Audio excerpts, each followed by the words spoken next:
buzima bwacu icyo Imana yatugeneye tuzatwemerera. Hari igihe mu buzima bwacu rimwe na rimwe twishuza tukababara ukavuga bati uyu siwe mugore wari umugore w'inzozi zanje. Reka nkubwire uwo wabonye uwo Imana yaguhurije nawe niwe Imana yabonye ko gufitiye akamaro. Ntiwicuze uvuge ngo uyu niwe mugabo tiwarasi yari umugabo mu nzozi zanje. Sinari nshaka kugira abana kaba, sinari nshaka kugira umuvyeyi nguyu, sinari nshaka kugira umugabo umeze gutya, sinari nshaka kugira sinzi uko byagenze. Reka nkubwire icyo ufite icyo Imana yaguhaye nico yabonye kigukwiriye. Unyurwe n'umugabo ufite, unyurwe n'umugore ufite, unyurwe n'abana ufite, unyurwe n'ababyeyi ufite, icyo Imana yaguhaye nico yabonye kigukwiriye. Reka nkubwire ko n'abo bantu ufite Imana yakunze ko bavuka muri uwo muryango. N'uwo mugabo ufite Imana yakunze ko ari we muhura, n'uwo mugore ufite Imana yakunze ko ari we muhura. Niyo bitoba byari mu nzozi zawe nguko. Ndanezerewe kuri uyu munsi Imana yaduhaye umugisha wo kongera guterana muri ano materaniro yera ku cyumweru. Tudatinze ndasenga Imana nimara gusenga twinjire mu ijambo ry'Imana. Ndagushimiye Imana data wa twese wo mu ijuru kugira neza kugira iteraniro ryiza waduhaye kuba hano muri aya materaniro y'uyu munsi. Uheze umugisha buri wese wateraniye hano, abumva ijambo ryawe n'abagiye kurivuga twese uduhana umugisha kandi utwubake mu mitima no mu bitekerezo binyuze mu ijambo ryawe. Mu izina rya Kristo Yesu dusenze, amen. Tutagiye kure inshuti ndagira ngo dusome igitabo c'itangiriro. Igitabo c'itangiriro igice ca 48 niho nsoma itangiriro igice ca 48. Noneho ndaza no gusoma umurongo wa 14. 48 umurongo wa 14 aho Bibiliya ivuga ngo Israeli arambura ukuboko kwe kw'iburyo arambika ikiganza cako ku mutwe wa Efraimu umuhererezi, arambika ikiganza cye cy'ibumoso ku mutwe wa Manase, anyuranya amaboko ye abizi koko Manase ari we mfura. Amen. Nanone ndasubira nsome ico gitabo c'itangiriro. Ico gitabo c'itangiriro ndasubira nisome igice cyaco ca 29. Igitabo c'itangiriro igice ca 29, igice ca 29 c'itangiriro umurongo waco wa 25. 29 itangiriro n'umurongo wa 25. Mu gitondo Yakobo abona ni Leya, abaza Labani ati wangize ibiki? Rasheli niwe natendereye, niki gitumye undiganya utyo? Reka ngarukira ngaha. Murakoze abatwumva mwese, Imana ibambere umugisha kandi Imana ibagirire neza. Ndagira ngo nsome iki cigisho nasomye. Iri tangiriro twasomye hano ni tangiriro, ni mu gitabo c'itangiriro, ariko nanone iri tangiriro ni tangiriro ry'ibintu byose.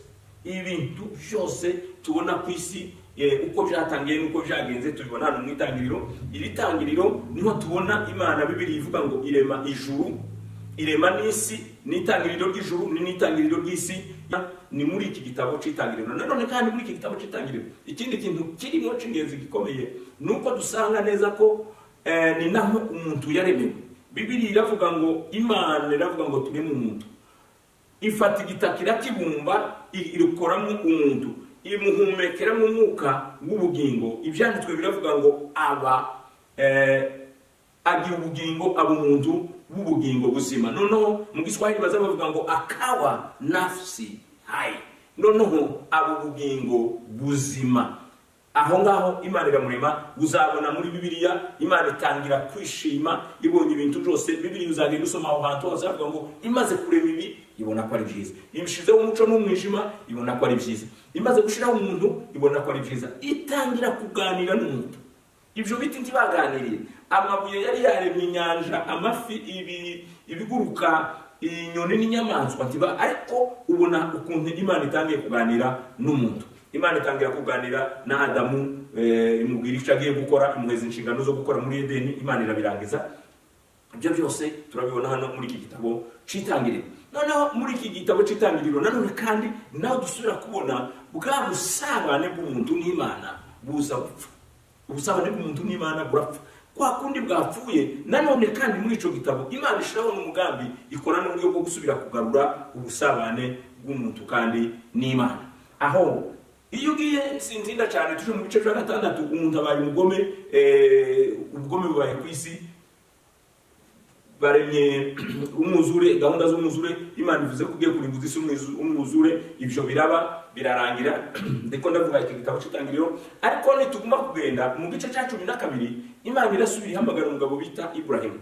Ibrahimu abyara umwana witwa Isaka. Isaka nawe ashaka umugore bita Rebeka. Noneho Rebeka abyara Esahu na Yakobo. Ariko Esahu niwe wari mukuru, Yakobo akaba mutoya. Ariko igihe se yagiye guhesha Esahu umugisha w'imfura, kuko mu mico y'iwabo mu bwoko bwabo Esahu niwe mfura, niwe wari guhabwa umugisha wase. Ariko nyina ngo abimenye isamubwiye, anyura ruhinga nyuma abwira Yosefu, abwira Mumbabarire, abwira Yakobo ati genda tuje guteka tugaburire so ahage agweze umugisha. Ariko yabwiye Esahu. None Esahu agiye guhiga, araziva guhiga sange uwo mugambi twawucuze twawukoze warangiye. Ni nako byagenze, birarangira umugisha wimukira kuri Yakobo. Aha ngaha ndiko ndagira ngo mpereke ukuntu ibintu biba uko twabiteguye ntibibe ariko Imana ibikora. Dore umugambi wa Isaka kwari uguheza Esahu umugisha, ariko awuhaye Yakobo. Yakobo amaze guhabwa umugisha, Esahu yarababaye, bagirana amakimbirane, uyu urwango rubi. Noneho Yakobo amenya ko mukuru we Esahu yamwanze, arahunga, ahungira kwa nyirarume wiwe bita Labani. Amaze gushika kwa Labani aramukorera, ariko amaze ukwezi niko Bibiliya yatubwiye sebukwe nako uwo nyirarume Labani ni nawe waje kuba sebukwe. Aramubaza ati se uzogumukorera nta kintu hema? Niyo tuvukana uri umwana wanje, ariko nanone uzozumurera ngo hema. Noneho aramubaza mubaje byo Yakobo aramubwira bati umva muzeherero, niba ushaka kumbeba nje guco nshaka, urabona nanje ndakuze, navuye iwacu, ibibazo nagizeyo narabikubwiye. None nshaka unshyingire umukobwa wawe Raheli, niwe nakunze, nimara imyaka nzagukorera uyimbire ngukorere, arico gihembo uzampa. Nyirarume aramubwira, baravugana barumvikana imyaka 7. Yakobo arakoze imyaka 7. Imyaka 7 ngushire ahawe Leya, aho guhaba Raheli. Aha niho ndavuze ngo hari ibyo dutegura, hari ibyo dusaba, hari ibyo dukunda, tugakunda ngo ari ibyo duhabwa. Imana ikaduheza ibyo ibona ko bidukwiriye. Imana ikaduha ibyo ibona ko bidukwiriye. Hano ikoresha Labani. Bwije arafata Leya, amwambitse imyenda, mutwikiriye mu maso, acuje ubukwe, amushiriye umuhungu Yakobo umwishwa wiwe. Ariko Yakobo ntiyabimenya, hari nijoro bararyamanye. Bukeye mu gitondo arebye abona Isiraheli, ngo azinduka kwa sebukwe, niho hano twasomye, ababaye cyane, arakara.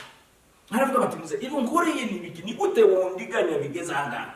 Njewe nkundane na Raheli, mukorera imyaka 7, noneho kumva Raheli umpaye Leya.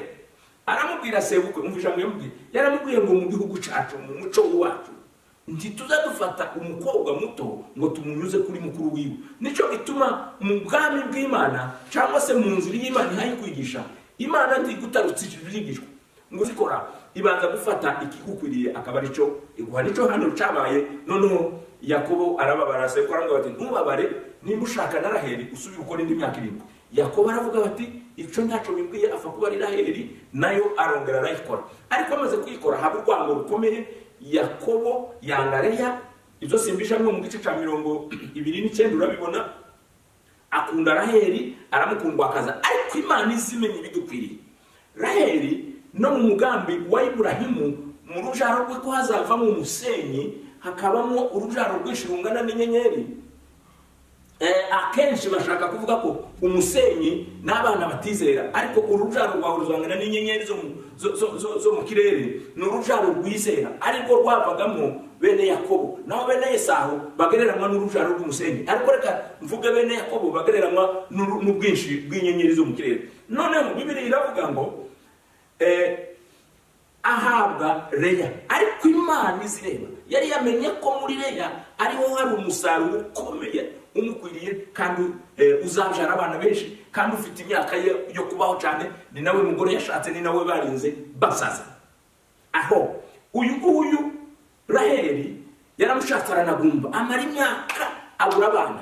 No mu bibazo byabaye mu rugo rwa Yakobo ashaka abagore benshi atateganyije, abyaramo abana benshi, gusa jujuje umugambi w'Imana wavugaga ko azagira urubyaro rw'abantu benshi. Ariko nanone hano tumenye neza impamvu Imana yamuhaye abana n'abagore benshi mu buryo atateganyije. Yari yateganyije Raheli gusa. Reka nkubwire mwene data umukristo waje gusenga hano uyu munsi, urashobora guteganya ikintu kimwe Imana ikaguheza ikirenze kimwe, ikaguheza ikirenze babiri, kuko yateganyije umugore umwe ahabwa Leya, ahabwa Zilpa, ahabwa na Bilha. Abo bose baba abagore be, agira abana benshi mu gihe yari yateganyije umugore umwe. Hari igihe Imana mu cyanditswe naho turaza kubasomana mu gitabo cy'Abaefeso igice cya 3 umurongo wa 20, igice urwandiko Paulo yandikiye Efeso igice cya 3 umurongo wa 20, izivuga ngo kuko Imana ibasha gukora ibirenze kure ibyo dusaba ndetse n'ibyo dutekereza. Ibasha gukora ibirenze. Yakobo yari afite igitekerezo cyo kubona Raheli gusa, ariko ahabwa ibirenze ibyo yari yasabye. Agira n'urubyaro rwinshi. Imana yari yarebye muri Raheli imenya ko nta rubyaro ruri mu twana tubiri tuduhungu, n'imyaka yiwe y'ubuzima bwo kubaho yari mike, yahise anapfa abyara Benyamini. Inda ya Benyamini murabizi ko niyo yamwishe. Reka imva aho ngaho tuze kuri iki gice. Noneho Yakobo arahunze ngo shikiriya, arahungutse n'urubyaro rwiwe baje kuva iyo bari barahungiye Harani kwa nyirarume, asubiye iwabo muri Kanani. Ngo bashike muri Kanani arabyara muri babana biwe umuhungu bita Yosefu. Imfura ya Raheli yakundaga cyane. Uzi cyatumaga mukunda? Yaramukunda kubera ko yari yaramubyaranye n'umugore yakundaga. Kandi nanone na Yosefu yari ari mu muhamagaro w'Imana. Imana yari yamutoye iramuhamagara, imubona ari umuntu uzogira akamaro mu nzozi ziwe, n'ibyo yagiye yerekwa kwazo azayobora bakuru be na nyina na se. Ibyo biri mu bindi bice bibanza simbisubiramo. Ariko Yosefu bakuru be baramwanga, baramugurisha, aja mu Egiputa. Amaze gushika mu Egiputa Kanani igira inzara. Iyo ni nkuru muzi. Imaze kugira inzara baje gushaka cyo kujya mu Egiputa. Bageze mu Egiputa basanga Yosefu Imana yaramuzamuye imugira umuntu ukomeye, niwe utegetse ibigega bya Egiputa. Amenya bakuru ibo ntibamumenye. Noneho abahetse byo kurya barataha, ariko bagarutse babwira se ibyo bahuye nabyo nuko bahashe. Bukeye n'ibibazo bagiriyeyo, kuko Yakobo yashatse kubamenya neza, no mumbabarire Yosefu yashatse kubamenya no kubatera ubwoba ngo bamenye abatate. Bamubwira ko sagihari, bamubwira ko bavugana, bamutondorera amakuru, ariko yarasanzwe ayazi.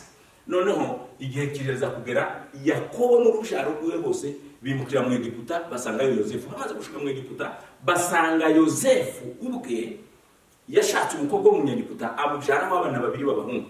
Noneho ariko yari afite n'abandi bana.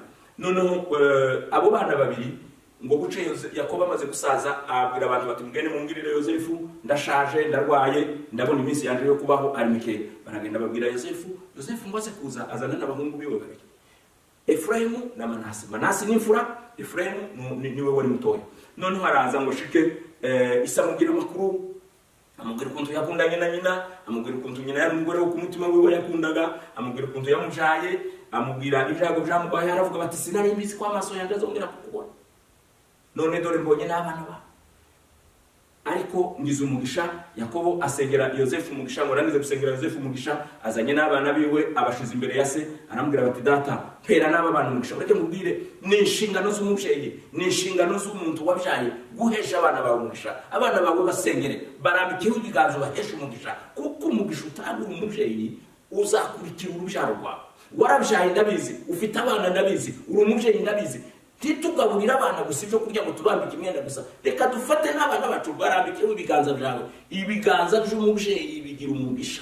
Haba nanje data wambyaye yarapfukamishije aransengera, n'abandi base barabasengeye. Ni inshingano z'umubyeyi gusengera no kurambika ibiganza ku rubyaro rwawe, kuko umubyeyi afite itegeko ahabwa n'ububasha ahabwa n'Imana bwo guhesha abana biwe umugisha. Ngo aje kumuhesha umugisha, afashe ukuboko kw'iburyo akurambitse ku mutwe wa Manase, afashe ukuboko kw'ibumoso akurambitse ku mutwe wa Efraimu. Noneho arambwira bati senga. Isa aterura amagambo ngo aje gusenga, mu mwuka aramubwira, anyuranya amaboko ayagira gutya. Ureke mubwire, hari igihe Imana inyuranya amaboko ibyo twaza dushaka ngo ikore ntibari byo ukora, tugashaka ngo iduheze ibi, Imana ikaduha ibindi byo muri uku kuboko ko hirya. Reka mubwire, Yosefu abirebye abwira se ngo papa ntabwo ari uko, uyu ni we fura murambikiye ukuboko nzabona umugisha, azabona umugisha w'imfura. Uyu ni we mutoya umurambikiye ukuboko k'umuso. Ese aramubwira bati bireke nabikoze mbishaka. Reka mubwire, ibyo Imana iguha ibishaka. Hari igihe usaba ibi ikaguha ibi, hari igihe ubwira Imana ukayitegeka ngo mpibi ikakubwira bati ndabizi ko ntacyo kumarira, ibi bifite akamaro ngibi ikaguterura ikaguheza. Kabiriya nari ndiko mvuga bya Yakobo wari ukunze Raheli cyane, umutima we wariho wararikiye, ubwenge n'ibitekerezo ari kuri Raheli, ariko Imana ikavuga ngo muri Raheli ntihari mu musaruro, ubuzima bwa Raheli ni buto, imugenera Leya. Nico gituma twavuze ngo ibasha gukora cyane ibirenze ibyo dusaba. Reka mve aho ngaho inyuranyije n'ubuko aramubwira bati uyu ndamuzi nawe arakomeye, Manase nawe arakomeye, ariko uyu Efurayimu nawe azaba ukomeye, azaruta abandi. Ibi ngibi Yakobo yarabizi neza kubera ko nawe yari yarabonye umugisha w'ubutoya, kandi uw'ubukuru mumbabarire yabonye umugisha wa Esawu ari we muto, kandi aba igihanganga arakurahabwa umugisha kurusha Esawu. Noneho uwo mugisha nanone awuheza Efurayimu uw'iburyo, uw'ibumoso awuheza Manase, bitandukanye n'ibyifuzo cyane bya Yosefu. Hari igihe Imana ikora ibirenze ibitandukanye n'ibyifuzo byacu, hari igihe Imana idukorera ibirenze ibitandukanye n'ibyifuzo twari dusaba. Ariko reka nkubwire, ni umutima, ni uburyo bwiza bwo kunyurwa ukemera icyo Imana yakoze. Ndiko ndibuka Yesu ku gice cya 6 cya Matayo 10 bamubwiye bati twigishe gusenga mu ntero nimwe mu masengesho yigishira abigishwa be. Yarababwiye ngo nimuje musenga muje muvuga ngo ubushake bwawe bube mu isi nkuko buba mu ijuru. Reka nkubwire mwene data, mu masengesho uzazusenga uzuheza mu Imana kumva, uzuyisigira ahantu, tibibe nkuko nashaka, tibibe nkuko nasenze, ahubwo bibe nkuko nawe ushaka. Iri sengesho abana Yesu yarazi ko abantu bazabasaba bakurikije ubushake bwabo, akamenya ko abantu basaba bakurikije ibyifuzo byabo. Ariko arababwira bati nimuzamuja gusenga mbere yakabanga, muzamubwira Imana ngo ubushake bwawe bube mu isi nkuko buba mu ijuru. Aho saho wonyine abana Yesu bwiwe umunsi guca bamufata mu gashamba k'Getsemani, nta kindi kibazo yarafite. Ikibazo yaraye mu gashamba k'Getsemani, yazanyere ku mibabaro n'igikomba giye kunywaho cyuzuye iyo mibabaro, ngo aragitinya abwira se bati papa iki gikombe kindenga ntaba ari kukinywa, iyi mibabaro ndiba ari njiba. Niko tuzadukunda mu bintu bibi tubihereze ku bandi, ibintu bibi bitugere, reka natwe ibintu bibi bitugereho. Ariko ngo arisegura yibuka ijambo riri muri Yohana igice cya 6:38, ijambo riri muri Yohana igice cya 6:38. Yaravuze ngo sinazanywe no gukora ubushake bwanje. Uwo ni Yesu. Sinazanywe no gukora ubushake, ahubwo nazanywe no gukora ubushake bwawe wewe data watumye. Nico gituma ngira ngo mbabwire ngo mu masengesho mu buzima bwacu icyo Imana yatugeneye tuzatwemera icyo. Hari igihe mu buzima bwacu rimwe na rimwe twishuza tukababara, ukavuga bati uyu siwe mugore wari umugore w'inzozi zanje. Reka nkubwire, uwo wabonye uwo Imana yaguhurije nawe niwe Imana yabonye ko gufitiye akamaro. Ntiwicuze ngo uvuge ngo uyu niwe mugabo, tiwarisi yari umugabo wo mu nzozi zanje. Sinari nshaka kugira abana nk'aba, sinari nshaka kugira umubyeyi nk'uyu, sinari nshaka kugira umugabo umeze gutya, sinari nshaka kugira, sinzi uko byagenze. Reka nkubwire, icyo ufite, icyo Imana yaguhaye nico yabonye kigukwiriye. Unyurwe n'umugabo ufite, unyurwe n'umugore ufite, unyurwe n'abana ufite, unyurwe n'ababyeyi ufite, icyo Imana yaguhaye nico yabonye kigukwiriye. Reka nkubwire ko n'abo bantu ufite Imana yakunze ko bavuka muri uwo muryango. N'uwo mugabo ufite Imana yakunze ko ari we muhura, n'uwo mugore ufite Imana yakunze ko ari we muhura. Niyo bitoba byari mu nzozi zawe nguko mu bitari mu nzozi za Yakobo kubona bare na bazirupa na babiruha, ariko Imana yarabamugeneye. Kandi wa muryango wa Yose wa Ibrahimu wari ryasezerano rye ryo kwizangura urubyaro rumuvaho riraguka. N'inshingano ni uburyo bwiza n'umutima mwiza kunyurwa no kwemera icyo Imana yaduhaye. Yesu amaze kubona icyo gikombe aravuga ngo ntibibe nguko nshaka, ahubwo bibe uko ushaka bwawe. Ngo marayika aramanuka amwuzuza mu imbaraga. ngo aragenda abwira abigishwa be bati mujuke tugende ungambanira rashe igihe cyane cyo gupfa kirageze kandi ntawe imbaraga ahabwa imbaraga zo kuyanganira kunywa cyangwa ikombe aho kucireza ngo yumve kigomba kunywa kundi. Reka mubwire hari ibibazo bimwe utokwireza, hari ikintu ubuyobe bukomeye turi kugira. Reka mvuge iki kintu kandi ndarangije. Imana ntizi gufasha ngo ugere kuzo ushaka, iragufasha ugere kuzo yo ishaka. Imana ntigufasha, ntiguha imbaraga ngo igushoboze ugere kuzo ushaka. Imana izigufasha ikaguha imbaraga zigufasha kugeza kuje Imana ishaka. Akenshi twima Imana ubushake bwayo tugashaka mu bintu bikorwe uko twe tujumva. Imana ibambere mugisha, Imana ibagirire neza, kandi mwebwe mwese abateranye uyu munsi ubuntu n'amahoro ya Yesu Kristo bijane namwe. Murakoze kandi Imana ibambere mugisha aho muri hose. Amen.